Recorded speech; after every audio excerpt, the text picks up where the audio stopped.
Hello and welcome to the Farmer's Kitchen. We're the farmers. That's right. This is our kitchen. Now a lot of times I call you Mrs. Farmer and some people get confused and think she might be my sister or aunt or something. Daughter, most of the time.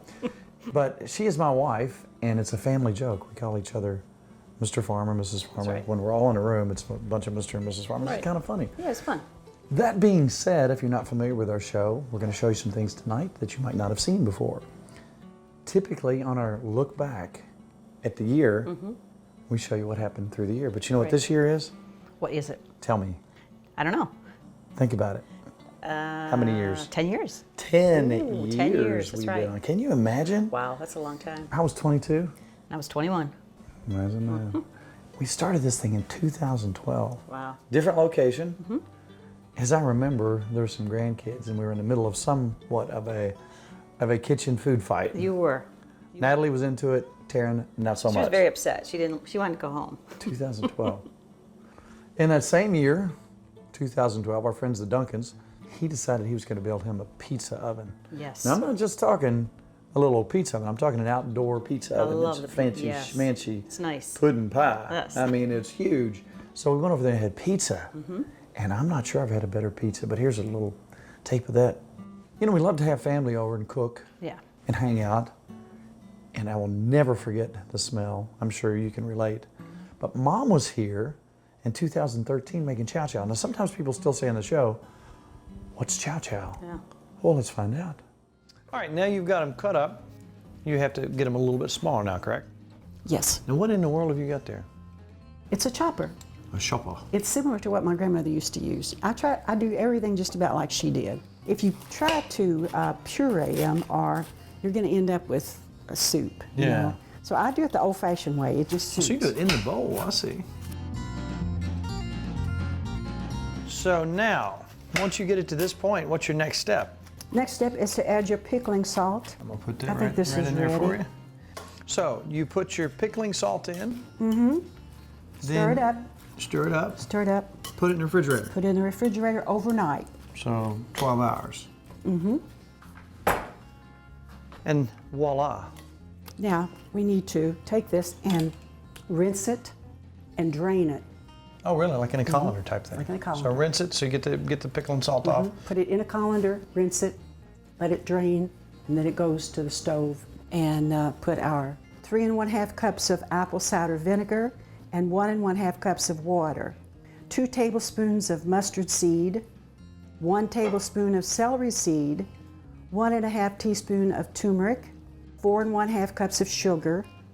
You pour all of this over your vegetables and bring it to a gentle boil for 5 minutes. You don't get it rocking. You just don't get it rocking. Gotcha. It just needs a gentle boil. After that, you're ready to put it in your jars. You ready for me to start putting this in here? Now, back on the burner, we have a large pot prepared to do what? Hot water bath for your jars of Chow Chow. Now, how long do you put them in there? About 15 minutes. 15 minutes? Yeah, 15 minutes will do it. How much space you want on the top?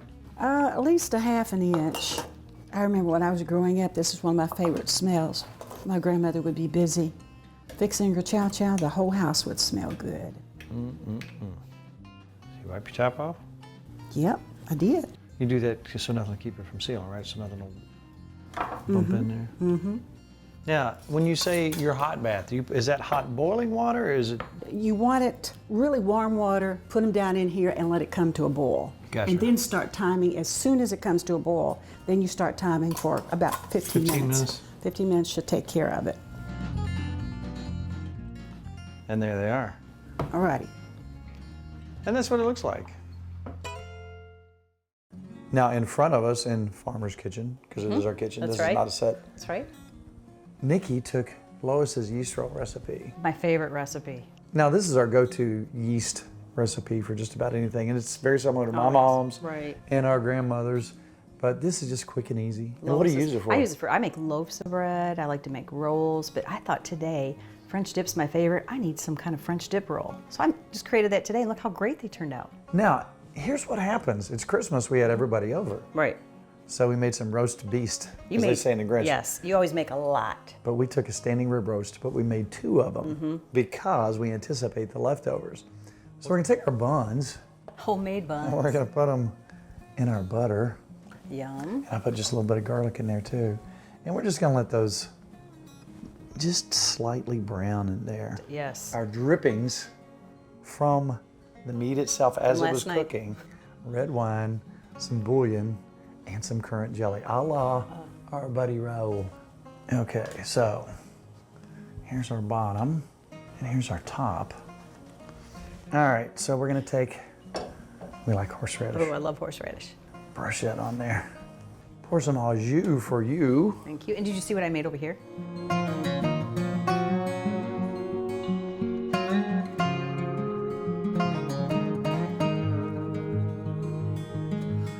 All right, we've put our plate together. I'm excited. You go first. That looks delicious.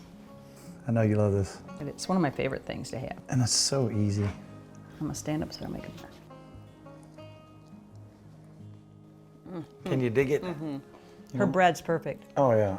Now, this is a cooking show, but it's also a farm-to-table show. We raise our own crops here sometimes. Sometimes we raise our own meat. That's right. We did a show on edible and medicinal plants. We've done a lot of stuff since then. Mushrooms, things you can Yeah. go out and eat. Now, you have to be careful about these things. You have to know these things, and that's why we present these things to you in this educational manner, so you can pick these things out yourself. Certain things you want to stay away from, obviously. But here's a little peek of that.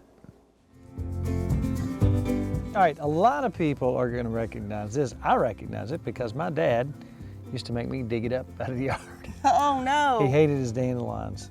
He had this little fork-like tool that I had to pop them out. Yep, that was fun. Big long roots, they're tough. Yeah. Yeah. Well, too bad you didn't dry the roots and use them for a coffee or a tea. Really? The roots are edible. Actually, all the parts of a dandelion are edible except the fuzzy part that would probably get caught in your throat. The fuzzy Wouldn't eat part. that part. I wouldn't eat the fuzzies. But dandelions are fantastic. So these are good like just in a salad. They are. You can cook them. They have a bitter, unique taste, which we lack in our diet, so that's a good thing. You can cook them, you can dry them, you can eat them fresh. They have more beta carotene than carrots, and Wow. they have more iron and calcium than spinach. So they're really, really good for you. It really is flavorful, but like you say, it's a bit bitter. It is bitter. It is Probably bitter. good source of fiber. I like to add a little sweet dressing or something to it if I use them in a salad. Like a vinaigrette. In 2014, to me, was one of our high points because who do we meet making fried apple pies? Miss Helen. Miss Helen was so sweet. She Yeah, was she in was. her early 90s. She has passed since then, but what a wonderful woman. Yes, she was. And this is one of my favorite pieces with Miss Helen.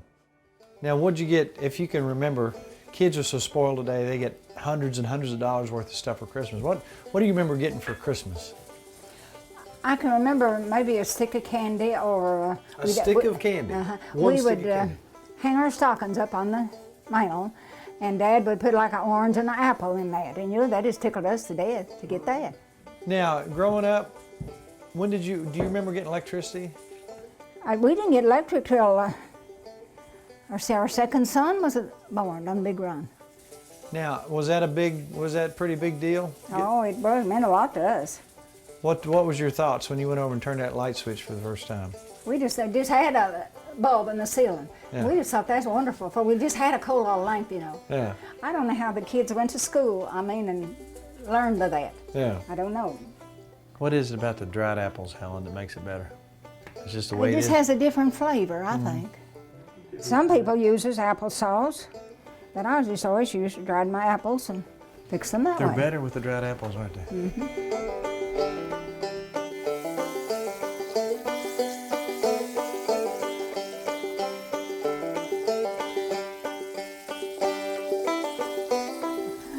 I'll have to turn my pies, they're getting brown. Ooh, yum.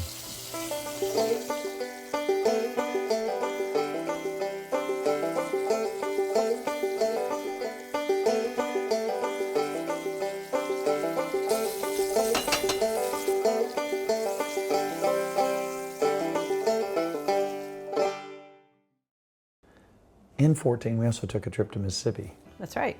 That was a fun trip. Kelly went, Darren went. We caught some crabs. Yes, we did. So we were on the road. You know, in 2013, we did a Tim Farmer's Country Kitchen cruise to Alaska. That was fun. There's a little bit of footage from that. That was a lot of fun. A little ways down the road, when all this stuff gets cleared up, we might have to do another cruise. That would be fun. That would be fun. We have music on the show.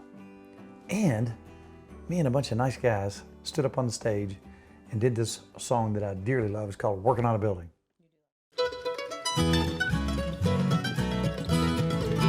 I'm working on the building, it's true foundation. I'm holding up the blood stain, that's my Lord.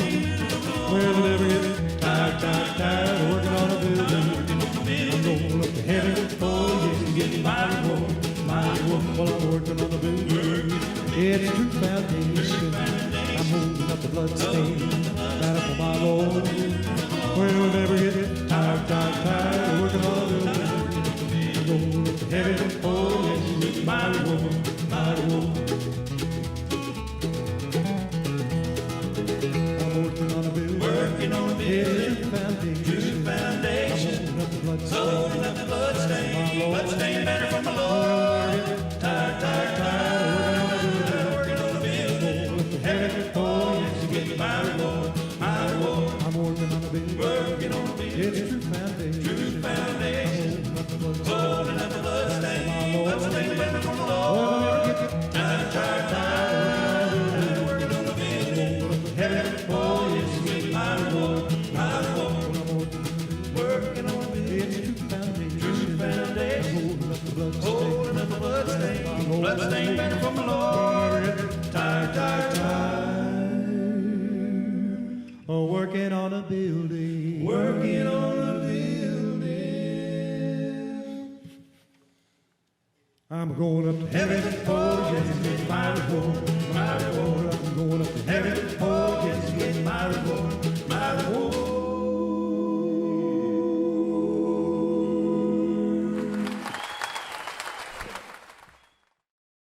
2015, comes out of nowhere.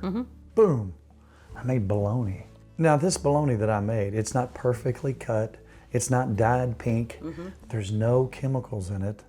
It looks a little bit different. I put it in a bread pan, so when it cooks, you can cut it and it's the same size as a piece of bread. That was good. It is delicious. Now it looks a little different, Yeah.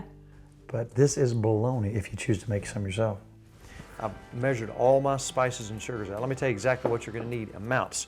You're gonna need 2 teaspoons of sugar, 2.5 tablespoons of salt, 1 tablespoon of white pepper, 1.5 teaspoons of garlic powder, 1.5 teaspoon of cardamom, 1.5 teaspoon of coriander, 1 teaspoon of sage, 3/4 a teaspoon of mace, allspice, and black pepper. Now don't forget we have dry milk, 1 cup of that here. I'm gonna go about 3 pounds of beef and about 2 pounds of pork, ground pork. All right, here we go. We're gonna get this started. Now I'm gonna go ahead and add a little bit of ice. I'm gonna work that with a spoon. Go ahead and put my dry milk in there. Spread that around. We're gonna start getting that consistency.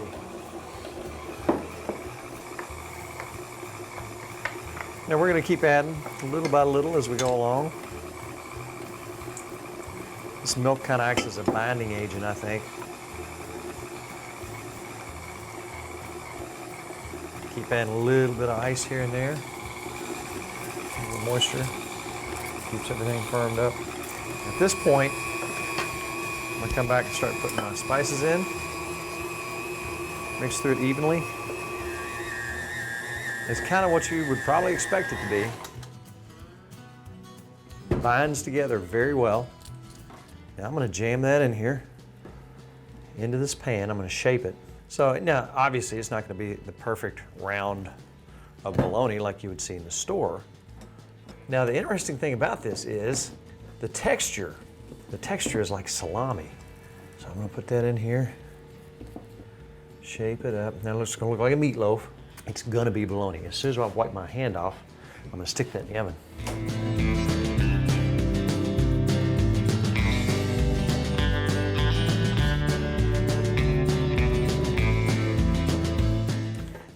let's watch the clock tick magically ahead.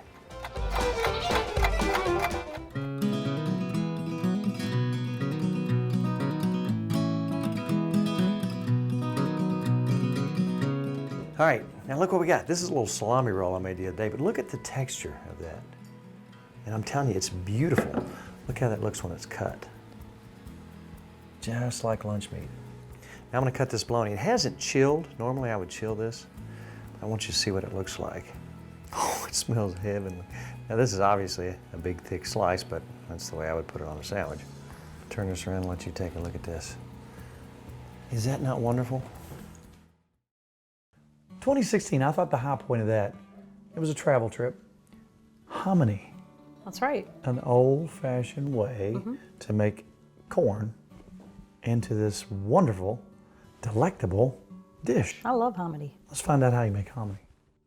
So we start with the whole kernel, the whole corn on the cob. It's dry, so we take the corn on the cob, we go to the old-fashioned hand sheller, we turn the sheller to shell the corn. Someone has had date 1902 on it. Yeah, and they still sell them today because they have not improved on that technology. Isn't that incredible? That is For amazing. a hand-turned machine, that is still, you can buy them new. And then we winnow it, which means you pour the corn from a height of maybe 4 feet from one basket into another, and a breeze will blow off the chaff. If it's not a breezy day, we put a box fan on and blow it. So now we've got the whole kernel corn, and we are ready to make the lime water. Lime water, Yeah. not lye, lime. Now you could make it with lye. You can make it with lye or slaked lime or ashes. Gotcha. You can use any of those three things as the base liquid to make your hominy. We use calcium hydrate or slaked lime or pickling lime. That's all the same good. stuff.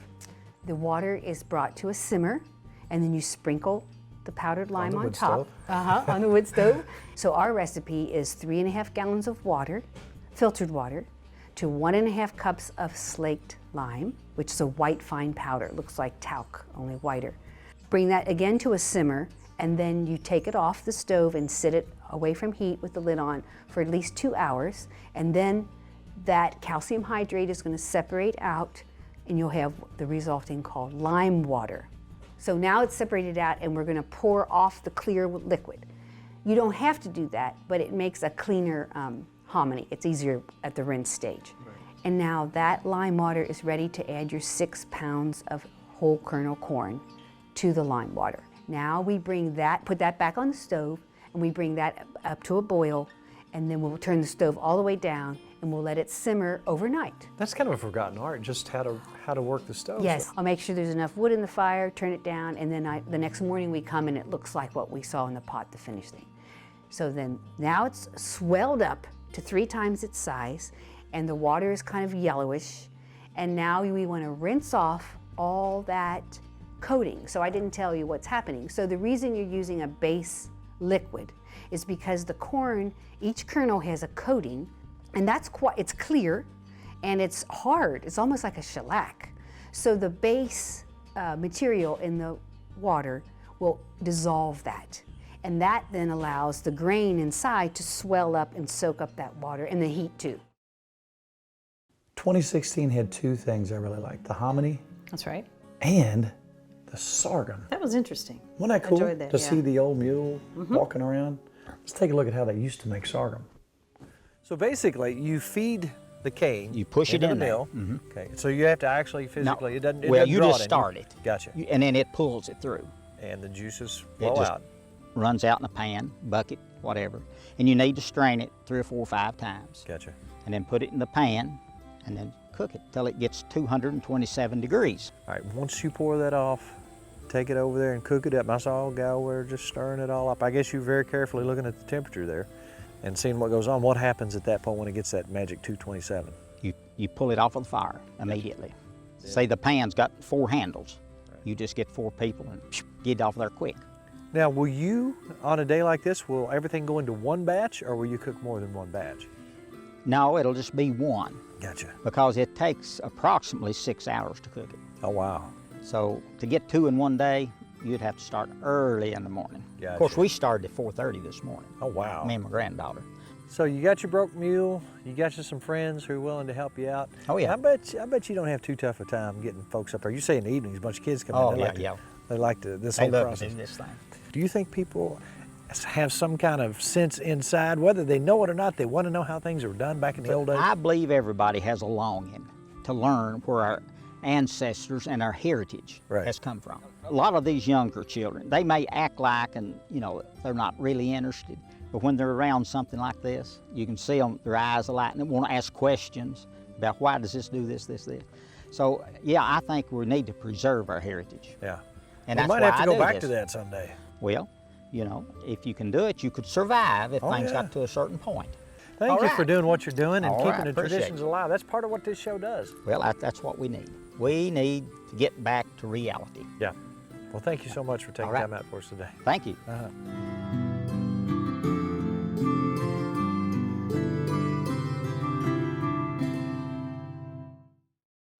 As we look at our au jus here, it reminds me of our bone broth. Oh, yeah. If you take a calf to the butcher, don't forget to ask for the bones, That's right. because you can make some wonderful bone broth. And I mean, that's the best stuff in the world for you. Yes, it is. And if you don't have your own calf, you can ask for bones from your butcher. That's right. 2020 rolled around, and you know what we did? We went to the yard, We did. and you made, Dandelion jelly. Oh, yum. it's kind of magic. Now, Yes, it you is. have to do it yourself. You have to go out and try it, because you think, well, it wouldn't have that much taste. There's also red bud jelly, violet jelly. There's a lot of things you can make jelly out of, but dandelion's our favorite. These are going to go directly into the refrigerator. We're not going to have any shelf life on here, No, we won't. because we're going to eat them. And boom, they're going to seal, and we got something special. Ta-da. This show could last 162,000 hours, Yes. because we've done a lot of stuff. But it's Farmer's Country Kitchen, and as we look, one of the most southern wonderful things in the world that you can make is chicken and dumplings. That's one of your favorites. I love it. Now, Yes. everybody has their own particular way to make it, and none of them are wrong. That's the thing we need to know about cooking, is if it suits you and pleases you, it's right. Right. If somebody else does it a different way, it doesn't make what they do is wrong. I like them, because my mother made them, thin, Yes, you do. almost like a noodle, and they're delicious. That's the way I like them. If somebody fixes them and they're big and fluffy, I like that too. Yeah. So these I have found, I've timed them. Generally, if you keep these in the 10, 11, 12-minute range, you're doing just about right. Now I've noticed almost immediately these ones with the baking powder are popping to the top, Nikki. Really? Really? Isn't that something? Yeah, it is. Oh, look at these. Now look at the difference. Look at the difference here. Now see, that's the way I like them, almost like a noodle. And these over here have a little bit of puff. Do you want some more? Yep. I like them all. That makes me very happy. You get your chicken and dumplings, and there's a consistency that you look for. And it's very simple to make that and make it perfect. What you're going to do is take some flour and water. Now we've got more part flour than we got water here. And I'm going to turn this around, Miss Farmer, and you just roll that in. Alrighty. And I'm going to mix that up. I'm going to mix that in until we thicken up.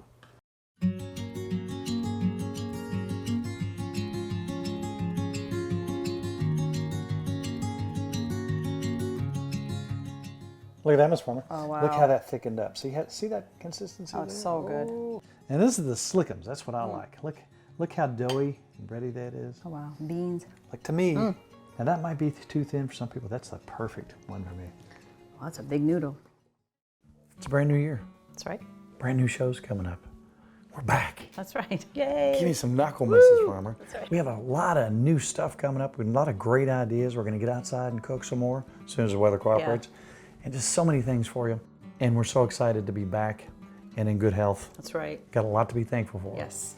And what would you have to do to get on our Facebook page? I think you hit like. Whoa. Yeah. And if you'd like all our recipes, we've got billions of them. Where would you go? I go to timfarmerscountrykitchen.com. Sadly enough, our half hour is gone, so it's all about Good times good friends. and good eats. I need to eat. We'll see you next week with a brand new show. Yummy.